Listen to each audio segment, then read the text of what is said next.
Salam sejahtera dan salam Sarawakku sayang. Buletin UKAS edisi malam 16 Januari 2021 bersama saya Janet Bennett. Tumpuan berita, Perintah Kawalan Pergerakan Bersyarat PKPB akan dilaksanakan di seluruh bahagian negeri di Sarawak kecuali Sibu berkuasa 18 Januari hingga 31 Januari 2021.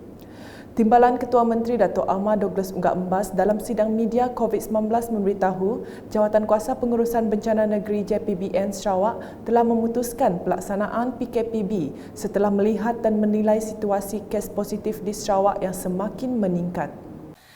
Bagi kawasan bahagian-bahagian yang lain, Perintah Kawalan Pergerakan Bersyarat akan berkuat kuasa dari 18 Januari 2021 jam 12 pagi kepada 31 Januari 2021 jam 11.59 malam. SOP berhubung dengan PKP ini akan dimaklumkan kepada orang awam pada 17 Januari. Dalam pada itu, beliau yang juga pengerusi JPBN Sarawak berkata, bagi sekolah di kawasan PKP dan PKPB Negeri Sarawak, sesi persekolahan secara bersemuka hanya akan melibatkan murid yang menduduki peperiksaan. Bagi sekolah-sekolah di kawasan Perintah Kawalan Pergerakan PKP dan juga Perintah Kawalan Pergerakan Bersyarat Negeri Sarawak, sesi persekolahan secara bersemuka hanya akan melibatkan murid yang akan menduduki peperiksaan iaitu peperiksaan Sijil Pelajaran Malaysia, Sijil Vocational Malaysia, Sijil Kemahiran Malaysia, Sijil Tinggi Persekolahan Malaysia, Sijil Tinggi Agama Malaysia dan Diploma Vocational Malaysia tahun 2020 dan 2021 serta peperiksaan antarabangsa yang setara. Katanya bagi murid sekolah berasrama penuh dan asrama sekolah harian yang akan menduduki peperiksaan tersebut dibenarkan pulang ke asrama mulai 16 Januari 2021 selaras dengan pengumuman Kementerian Pendidikan Malaysia KPM sebelum ini. Menurut beliau lagi, semua murid sekolah rendah, prasekolah tahun 1 hingga tahun 6 dan murid tingkatan 1 hingga tingkatan 4 di sekolah menengah akan mengikuti pembelajaran melalui kaedah pengajaran dan pembelajaran di rumah PDPR mulai 20 Januari 2021. Selain itu, semua murid sekolah rendah persekolahan tahun 1 hingga tahun 6 dan murid tingkatan 1 hingga tingkatan 4 di sekolah menengah di kawasan PKP dan PKPB Negeri Sarawak akan mengikuti pembelajaran melalui kaedah pengajaran dan pembelajaran di rumah mengikut kesesuaian guru dan murid mulai 20 Januari 2021. Ketetapan ini juga terpakai kepada murid semester 2 SVM dan semester 2 DVM tahun 2020 di College Vocational Negeri Sarawak.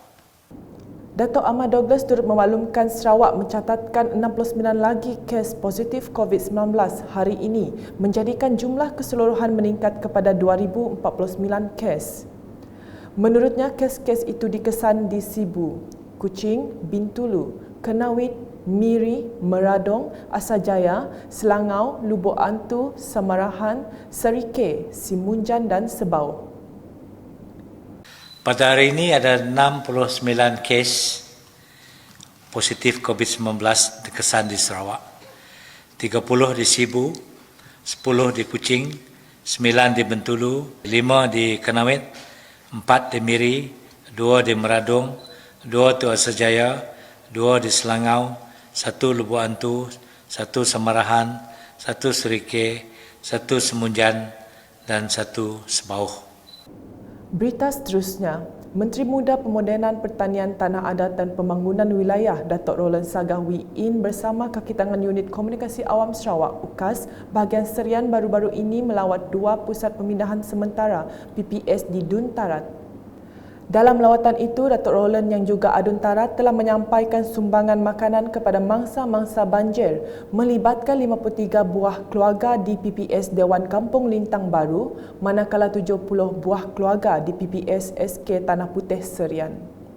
Sejurus selepas itu, beliau dan rombongan meneruskan tinjauan menggunakan bot ke jalan masuk Kampung Maang yang telah ditenggelami air. Bantuan makanan juga diberikan kepada penduduk yang terjejas yang mana rata-rata menumpang rumah saudara mara masing-masing yang tinggal di kawasan tinggi.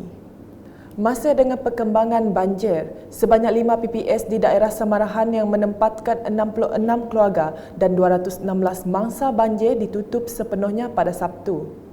Pegawai Daerah Samarahan merangkap pengurusi Jawatan Kuasa Pengurusan Bencana Daerah Samarahan, Anwar Daan berkata, pusat itu ditutup berikutan kesemua mangsa telah kembali ke rumah masing-masing. Jelasnya antara PPS banjir yang ditutup di daerah Samarahan adalah PPS Dewan Suarah Kota Samarahan, PPS Dewan Masyarakat Kampung Entingan, PPS SK Kampung Pinang, PPS SK Kampung Endap dan PPS Dewan Serbaguna Kampung Bangka Semong. Beliau berkata, Jawatan Kuasa Bencana Bahagian dan Daerah Samarahan akan terus melaksanakan pemantauan berkala sekiranya hujan masih berterusan. Dibaut pula, bekalan makanan yang diberikan oleh pihak Jabatan Kebajikan Masyarakat JKM di PPS untuk mangsa-mangsa banjir adalah mencukupi. Demikian menurut Pengarah Angkatan Pertahanan Awam APM Sarawak Kolonel PA Mohtar Samad ketika ditemui media selepas meninjau keadaan banjir di Kampung Buso Bauk pada Jumaat. Jelasnya hasil maklum balas yang diterima daripada mangsa-mangsa banjir, bekalan makanan adalah lebih daripada mencukupi. Seperti yang kita dapat feedback daripada masa-masa yang kita dapatkan di Sarawak Pindahan, makanan adalah lebih ataupun mencukupi atau lebih dari mencukupi, dan mereka boleh menerima itu sebagai satu makanan yang saya rasa mereka cukup gembira, cukup menerima sebagai satu yang mereka mesti bercara. Karena semua kenyataan mereka mengatakan yang aduan setakat ini mengatakan makanan yang disuplaikan diberikan oleh pihak JKM di Sarawak tidak mencukupi, setakat ini alhamdulillah. Semasa meninjau banjir di Kampung Buso itu, beliau memberitahu lagi fenomena yang berlaku di Kampung Buso pada tahun ini adalah antara yang terbesar dan berlaku dengan pantas. Katanya terdapat beberapa penduduk yang ditemui menyatakan tidak sempat untuk menyelamatkan harta benda mereka. Selanjutnya, penularan sebuah video di media sosial mengenai kemunculan buaya baru-baru ini menimbulkan kebimbangan orang ramai, terutamanya semasa berlaku banjir. Ketua Pegawai Eksekutif Sarawak Forestry Corporations SFC Zopilip Aton memberitahu pihaknya menerima banyak aduan namun kebanyakannya tidak benar dan kurang jelas. Justru orang awam katanya perlu memberikan maklumat yang tepat bagi memudahkan pihak SFC mengambil tindakan sewajarnya serta tidak menyebarkan video lama yang tidak sahih yang boleh mewujudkan kebimbangan penduduk. Yang pentingnya information yang betul, yang tepat. Jadi kita boleh senang kita buat ambil reaction kerana pertamanya wang kita asyik banyak. Kedua lagi kita akan memakan masa memanggil sedaknya bukan cuma diam di dalam bandar kucing dok. Right? Dan ketiganya kita nak nurunkan lagi kita pun aset. Kami mau informasi yang betul ya. Jadi gini pun SFC ya akan bertungkus lumus. Adakah information betul kami akan turun. Tapi saya ingin nak menyatakan di situ SFC dapat menjaga keselamatan tiap-tiap orang. Ya, kami hanya dapat membantu, menolong, tapi kesedarannya adalah untuk diri sendiri.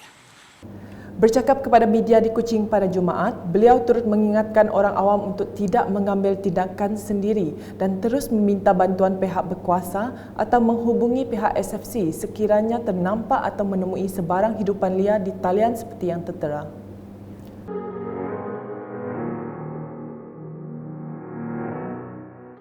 Sekian edisi malam bersama saya, Janet Bennett dan kru penerbitan.